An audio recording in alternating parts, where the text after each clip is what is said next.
Hey, uMayeni suffered the most kwesasithembu sakwaMseleku. Not once, not twice, and I'm sure not even twice. Masingene kubali likaMayeni. Molweni ndinamkela ku channel yami nguMaMgwabe lona. Njengoba senisiva ke namhlanje sizawuthetha ngabakwaMseleku isikakhulu uMayeni. uMayeni besimbona ekhala ku episode yesibini ka season 6 Uthando Nesthembu. Sathi ukhalela into kaMaNgwabe. Ebengakhalela into kaMaNgwabe qha inoba besile kubuya nezinye izigaxa ezidala.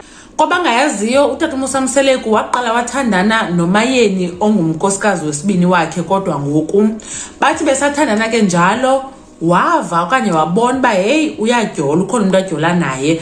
Wathi xembuza uthi akaphika, kodwa wamxolela baphinde baqhubekeka bathandana. Ngenye imini wathi sazihambela etown uMayeni wamiswa itshomi yakhe yathi he wethu kutheni ungekho semtshatweni wakho.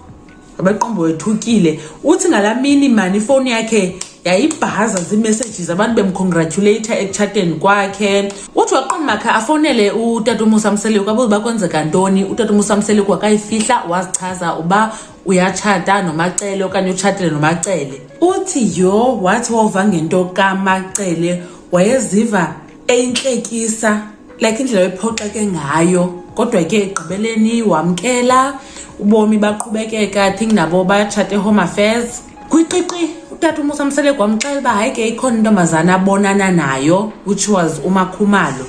Uthi hayi ke nayo leyo wayamkela, kodwa eyona nto yaphinda yamethusa ukuva babatshatile eHome Affairs ngo-2009.